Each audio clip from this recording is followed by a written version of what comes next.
time for another 2024 NHL Draft profile. This time, Ivan Demidov with our good friend, Sam McGilligan. You're Locked On Sharks, your daily podcast on the San Jose Sharks. Part of the Locked On Podcast Network, your team every day.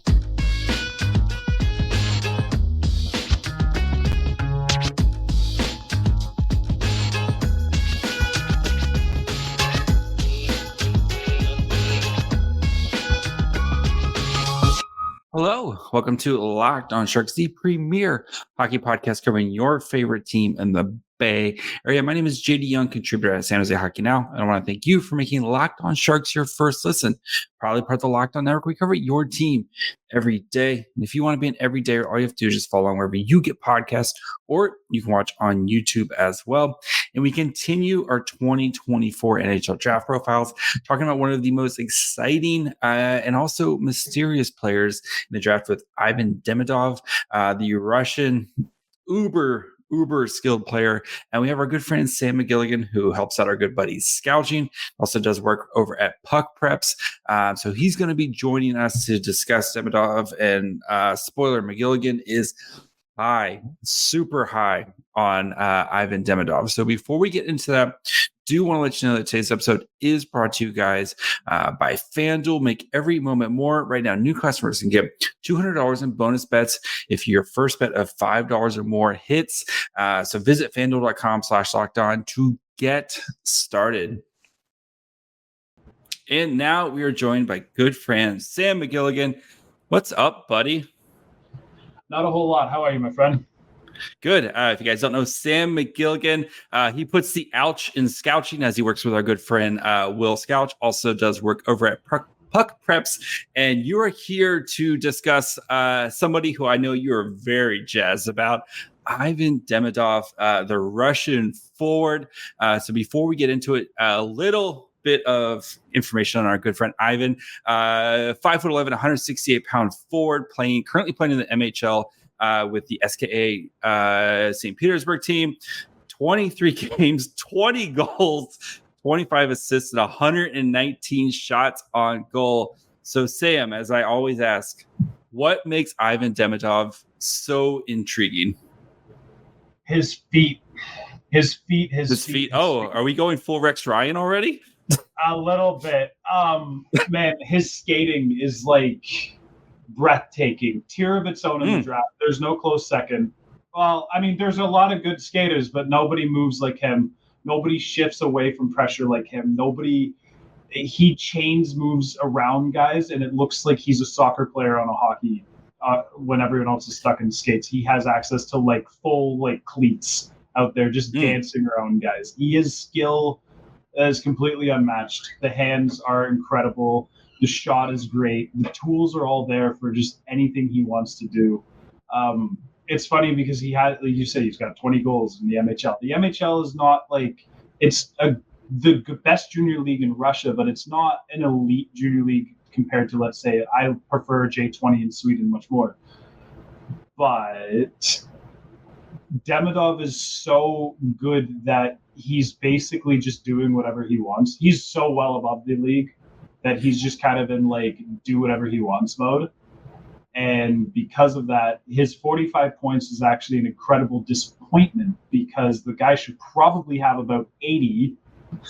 If he was truly trying to play the most efficient hockey, he could probably have 4 points a game in that league, which is such a stupid thing to say. It is an exaggeration to an extent, but it's not that crazy because he is 45 points right now, and he's so frustrating. He's so frustrating right now because. So let's.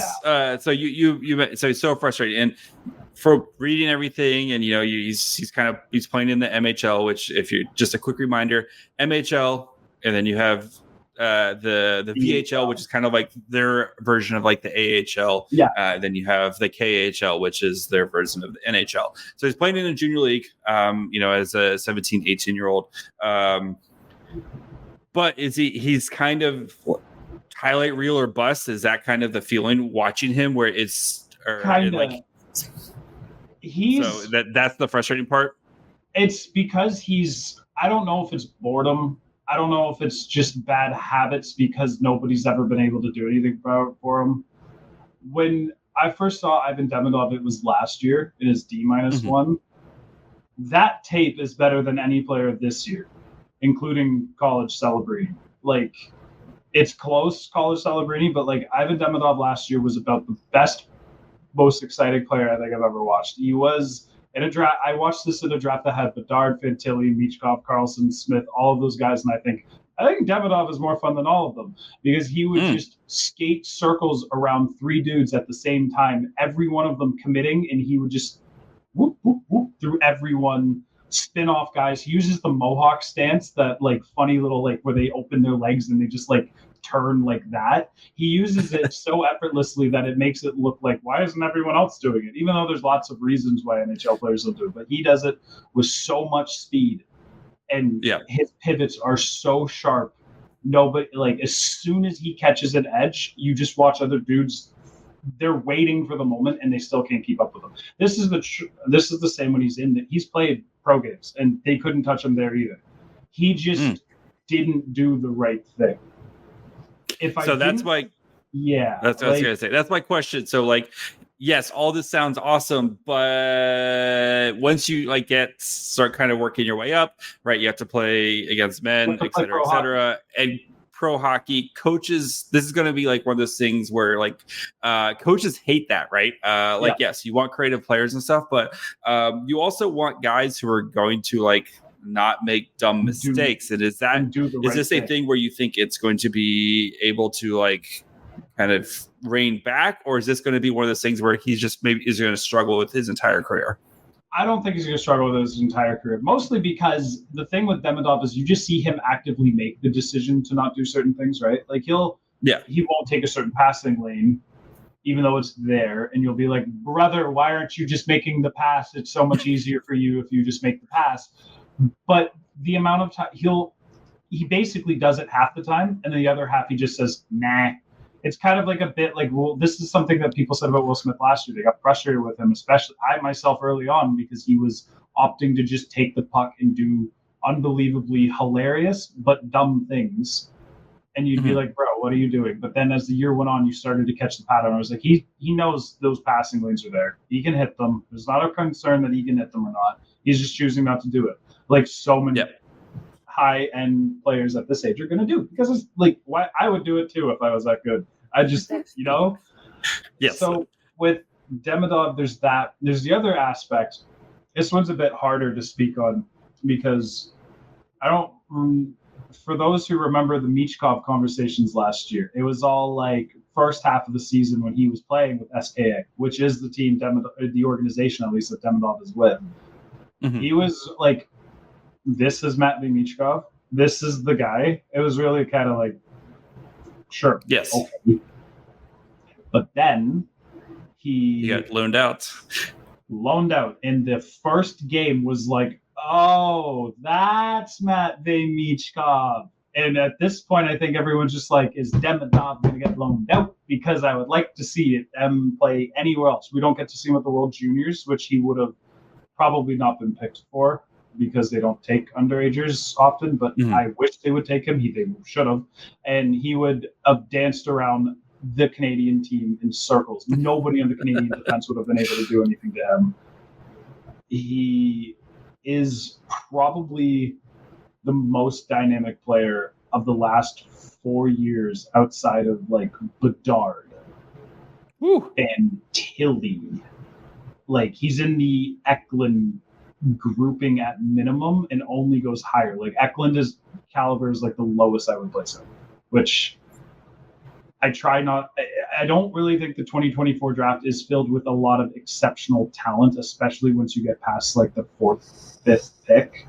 But this is the one where it's like, that's an exceptional talent. Like, if I'm at number 2, there's no one else I'm even considering, even though I know I'm taking on more risk versus a Berkeley Catton or a Caden Lindstrom, because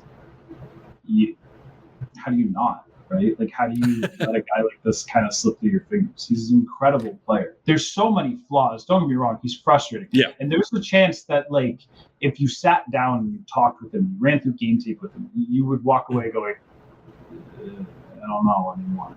But, like, it's hard to make that read so accurately from afar. So I'm sitting there watching him now, and I'm just like, yeah, no, right now, from the information I have, this kid is a rock star. He is the closest thing. I don't usually use the NHL comparable, but for this one, there actually is a fitting one. I think he's kind of like Kaprizov, which is very high praise. That's very high praise. That's like you're walking in. That's 100 points walking in the door type of situation. I truly like this is the type of player when you watch them, you're like, oh, so every other time someone was like, yeah, they could be an Art Ross contender, they were lying, but this one actually can contend for an Art Ross.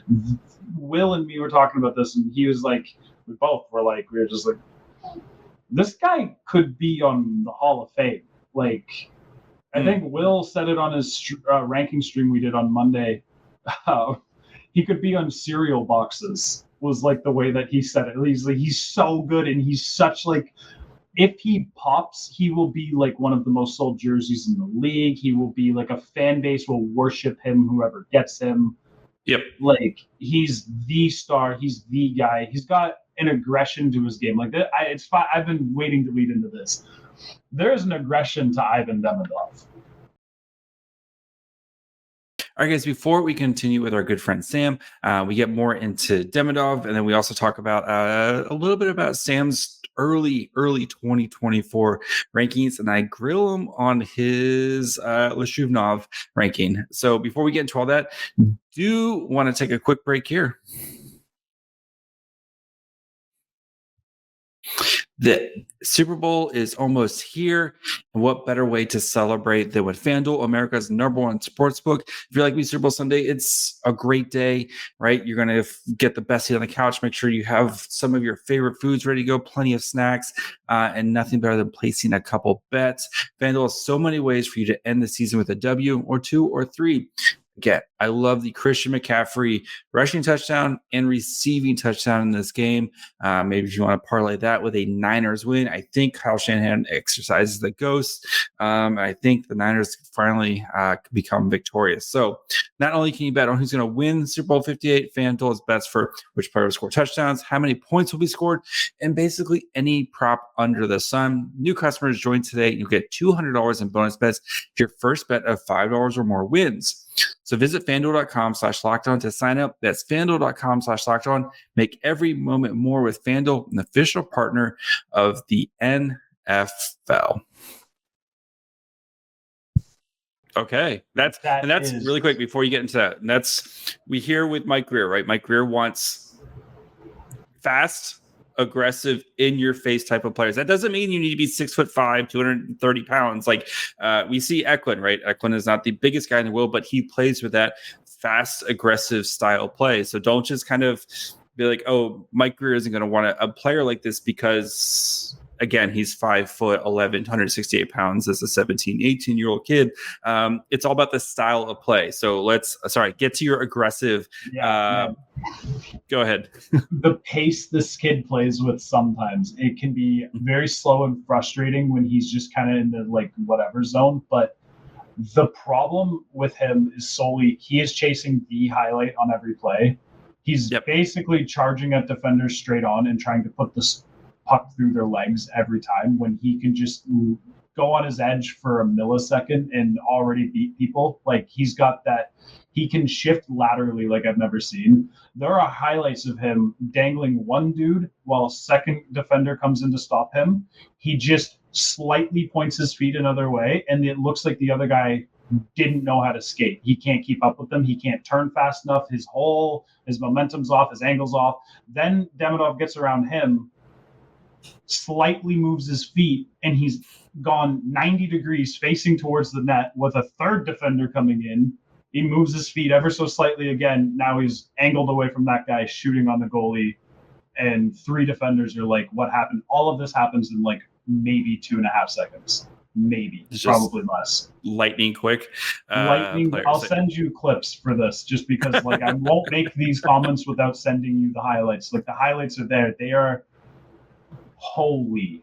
Like he's gonna break hockey Twitter when the highlights of this kid start going around and everyone's paying attention to the draft in June. And the highlights that are gonna go around are nuts. Operation Get Eklund a Friend will be at its all-time peak. We're getting so many friends for Eklund. So what do you think? I mean, you mentioned the feet, right? And you mentioned the kind of frustrating play of him kind of, and that's, I think, a maturity factor where we'll see, you kind of mentioned Will Smith kind of going through the same thing. We see Will Smith at Boston College still make some of those passes, but again, like for 9 out of 10 times, he makes that pass when he needs to make that pass with a guy like Will Smith. But with Demidov, kind of, if the Sharks don't get Celebrini, and they decide to pick Demidov, where does he kind of just jump to the top of the Sharks pipeline rankings ahead of Will Smith? Yes. Is that where you have him as the number one Sharks prospect? Yeah. Demidov at his best, his absolute peak, he's more exciting to me than Michkov was. He'd be neck and neck with like Finn Tilly last year. And you loved Michkov last year. I loved Michkov. You came on this podcast and made the argument for drafting Michkov. And I guess that's the next question, right? Is we had the Michkov thing last year. We knew, of course, Michkov is going to come over for 3 years. Demidov's contract expires after the 24-25 season, so we could see him over in North America in, literally a year after he gets drafted. Are you? There was a lot of, I don't want to say red flags, but there's a lot of stuff around Michkov. We know of him, he met secretly with the Flyers. We don't know what teams he told, I don't want to go to. Does it seem like Demidov may be just a little bit easier to handle, or does it seem like maybe less red flags around Demidov, or is it just kind of, you never know with the Russian kids? It's hard for us to tell. So much stuff comes out, and I swear half of it feels like it's somebody made it up. Like I'm sure I made it half of them. not that stuff with the Michkov, like that stuff gets confirmed. But prior to the draft, like there was stuff around Michkov, but it was like, what stuff and who's saying this? I don't know anyone who's even 2 sources away from a Russian person. How am I hearing this? I don't know.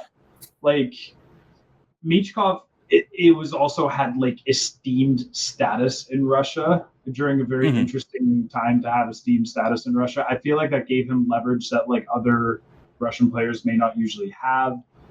Fair. It's so hard to speak on someone's camp when, especially from that, like that's the hardest region to know anything on. So I would just assume it works out. Usually that's just the approach I have with the Russian players. If they're a high-end Russian player, just assume it's any other nation and don't really overthink it.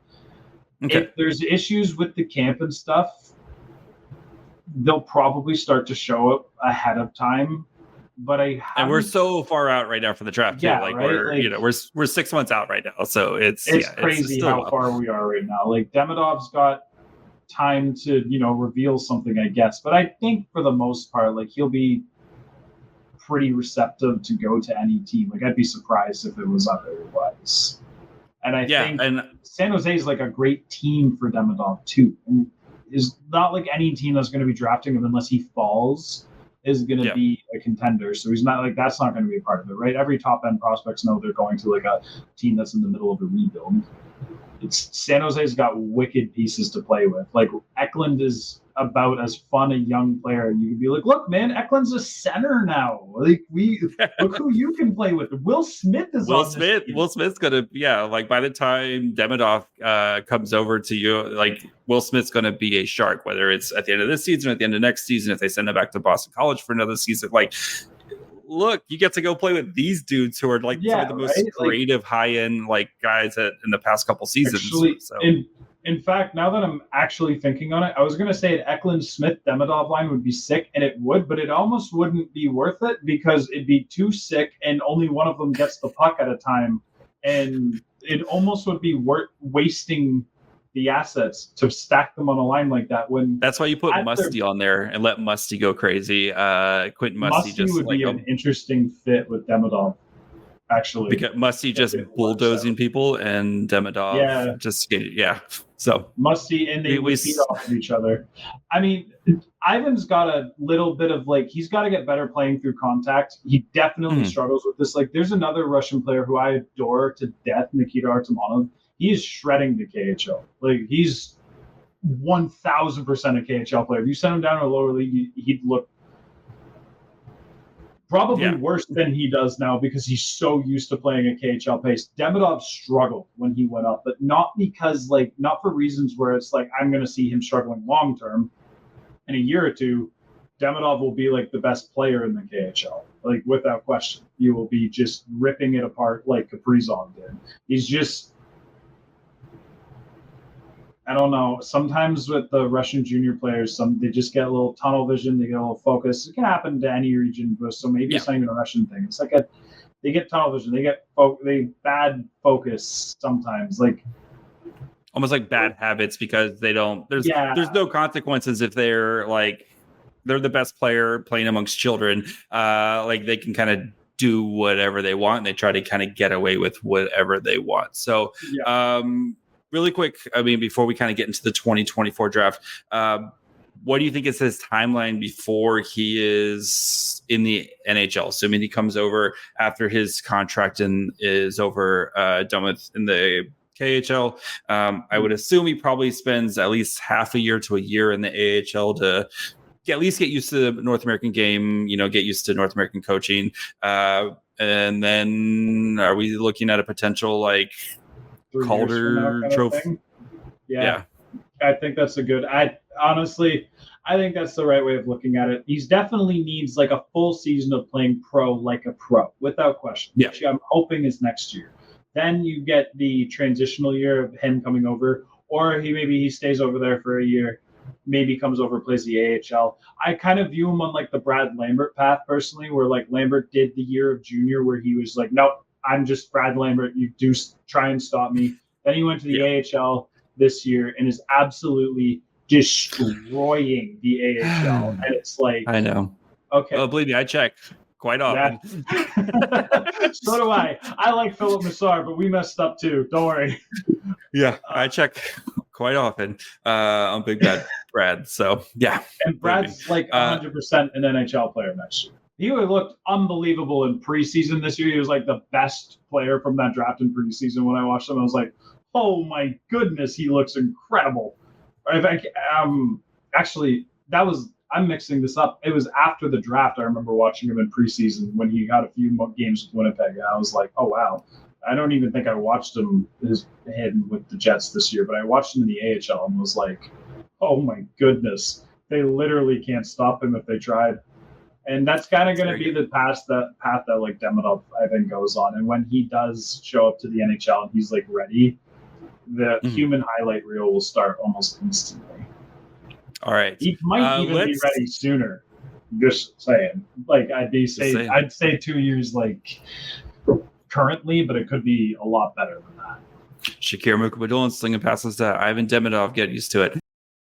All right, guys, before we continue with our good friend Sam, we get into some of the 2024 draft thoughts, find out who he thinks is going to be the best non-Celebrini player in the draft 5 years from now. Before we do all that, just need to take a quick break.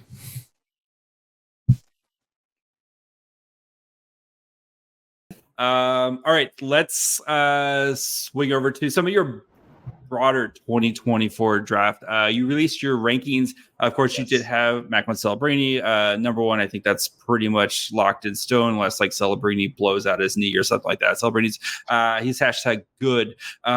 You then had Demidov number two, and then you had kind of some interesting names here because you've kind of seen a lot of the defensemen starting to kind of creep up there, but you kind of went Berkeley Kenton at number three. So give me your thoughts at least before we kind of on this 2024 draft and why you think it's probably going to change a bunch between now and then, right? Yeah. I don't think the top three moves for me. Okay. At this point in time. Caden Lindstrom is the player who, if he has an even more improvement to his game, where it's like, okay, well, look at the guy. He's like 6 foot, 1,000 feet tall. He's got every tool in the book. A gifted skater if he was 5'11", but he's at that height, he's just moves like a god. Brilliant shooter, brilliant skill in motion, super fluid. He could be a guy that kind of knocks down the number 3 spot. But Berkeley Catton feels like such a guaranteed thing. Like, he doesn't make a mistake on the ice. He's extremely smart. And I mean, like the type of smart where, like, the only other name that gets this level of intelligence kind of graded towards them is Celebrini. Like, he's got that. When you watch Celebrini, you're like, well, he just gets the game better than everybody. You watch Berkeley Catton, you're like, does anyone in the WHL think like Berkeley Catton does? I don't know. I'm pretty sure like he instantly jumps in the NHL, reads the game at perfect pace day one. Like one of those players where it's like there's no big transition. Smooth skater. People like he's not the fastest dude. I mean, by third overall standards, he's still a fantastic skater. Super agile, super skilled, unbelievable vision and anticipation and timing. Feels like the amount of times you watch Catton get into a situation like, Berkeley, what do you do? How did you see that? One of those kind of deals. And it's like, it's not even the play where you think he's going to make and he still tries to pull it off. It's like he'll fake one thing and then it's just he does something else entirely and he hits some guy 3 teammates away from him and you're in stride perfectly. No one's paying attention to him. He uses gravity super well. He shakes off pressure in transition super well. He is God's gift to the WHL this year for rookie players or at draft eligible players, and is pretty easy to just picture playing in the NHL in like 2 years. I wouldn't be surprised. I mean, Zach Benson shocked us all by going this early, but we all knew like he would look good if he did. Catton will look good. Just hopefully he goes back for a year to get a little better. But Catton's going to look good right away. One guy I wanted to ask you about. I did my profile on him last week. Artom Levshunov, who a lot of people think is potential top 5, no worse than like 6, 7, 8 pick. You have him at 22. Why do you hate Belarusian players? What's your thing against NCAA Belarusian players? I feel the need to do a disclaimer. I don't think Levshunov is like that awful of a player.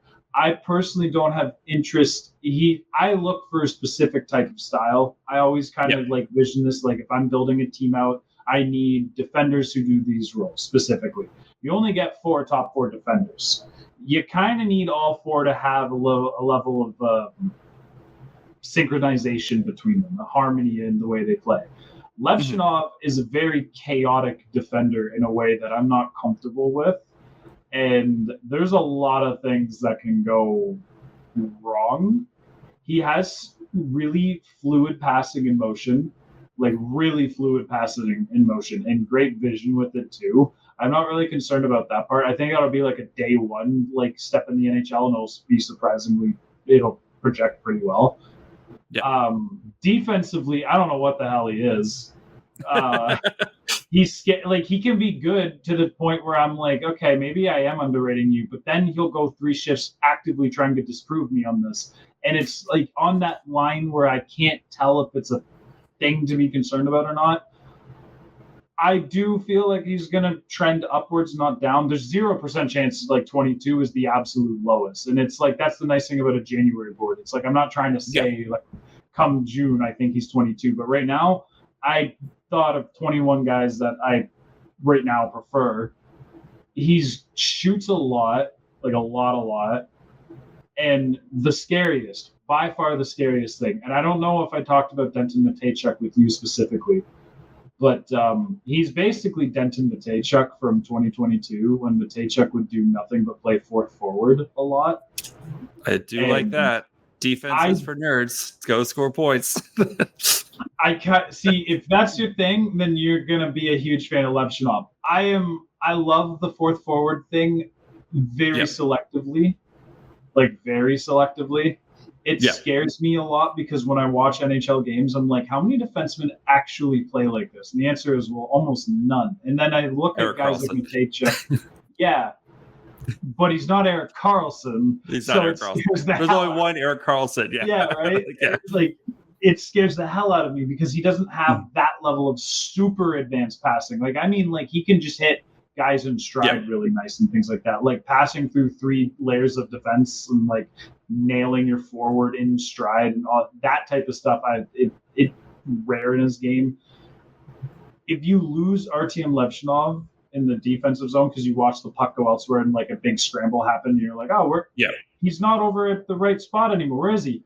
I look to the goal line, and I often find him. Ugh. That's a defender at the goal line. Now, his team is cool with it. This is obviously not just like a personal play. Like, you can't just do that and not get benched if your coach didn't want you to. Michigan State wants him playing like this. So that's the part of the puzzle, right? Like, at some point, an NHL team's going to be like, well, I don't want you doing it like that. Like, that's insane, man. What are you doing? Yeah. And then I don't think he's talented enough where someone's going to look at him and be like, actually, you're so good at it. I want to build around you and change my system to account for this. So if you take that away from him, where he scores a lot of his best offense comes from being super deep, he doesn't really have the tools to come off the blue line against NHL players a high-end way. He can do it. I'm not going to doubt that. But it's not going to be like highlight reel Quinn Hughes, Cale Makar. Like, that part of his game, he's not that. He doesn't have the skating for that. He doesn't have the skill for that. He has the shot to kind of like step in and shoot a lot. And I look at him and I'm like, you're going to play. I don't think you're going to be bad. I don't think you're going to be great. And I don't stylistically think you're the player that I'm looking for. Just so what are you going to be when you be as a and I was low on. I kept Matejchuk in the 20s throughout the entirety of the year. I think this draft doesn't have enough people to keep Levshunov in the 20s, but I don't think he's ever going to get past like 15 for me by proxy of just like, I already know there's 15 guys I really, really, really like. Mm-hmm. And there's about 10 other ones that are interesting in a lot of different ways. And he's in that category, but I don't know what to do with them. And when I look ahead, I'm like, because I had some people message me and they're like, 22 is insane. I'm like, I get it. I'm not saying like I'm doing it at the day of the draft, but excuse me. I look ahead and I see the 21 guys ahead. I'm like, there's only 2 of them where I'm like, okay, I really see where you guys are coming from. Maybe I'm a little bit out to lunch on this. I'll rethink it a bit. But the other 19, I'm like, makes sense to me. Kind of deal. All right, Sam, let's get you out of here on last 2 are blood questions that we always ask. So question number 1, other than Macklin Celebrini, 5 years from now, who's going to be the best player in this draft? Ivan Demidov. I think we had a feeling. I'm like, and I've said this one already, so this is like, it's not just because of the stream. Like, said this on Scouch's stream, said this in my write-up, said this on Scouch's stream in the past. I think I've tweeted it once, probably not. I don't really try. I tried to not tweet anymore. Good for you. Yeah, thank you. But yeah, he would be the bet. If not him, Caden Lindstrom. Okay. Yeah. And then I know we're a bajillion months out before the draft, but come draft day, where does Ivan Demidov go? What pick? I have no idea. You gotta make a team taking him at like, I don't think he goes top 3 by proxy of one dude is 6'8".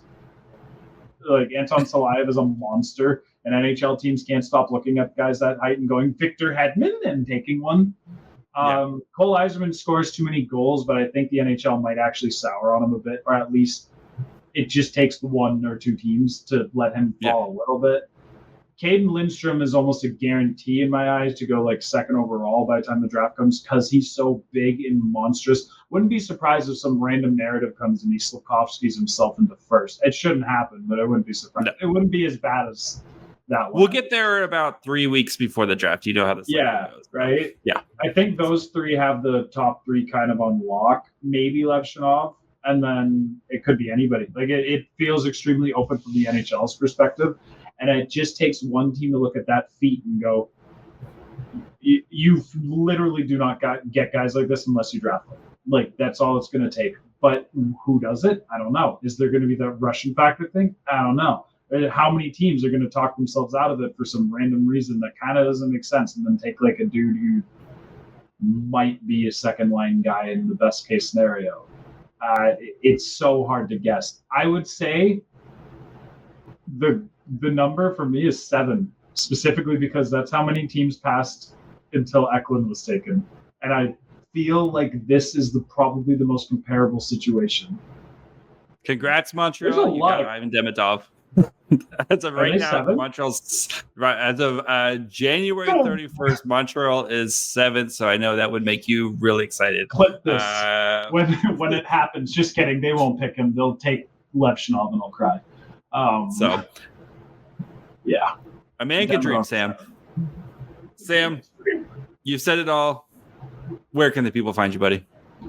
You can find me on Twitter at Sam_McGilligan. You can also find my work on Puck Preps. Highly recommend subscribing there, especially if you're ever looking at anything in terms of just like who the young players are coming up for the next few drafts. They're working on players born in 2008 and 2009 right now. Like, that's where I know. I'm used to those numbers now, but man, every time the new draft comes, like the next year starts, they're going to be doing 2010. There will be a 10 there, and I will just. That was last week. Yeah, that was last week. I entered high school at that age. Like, yeah. I was out of high school. Like, I graduated high school in 2003. Like, man. Like, yeah. Oh shit. I was married. Yeah, like when these kids. I got married when these kids were born. So, also we can find you being the ouch in Scouching on Scouching's stream. I'm actually there in person with them. It Good works for out you. somehow. He invites you down to the basement. Yes, and sometimes he even lets me leave.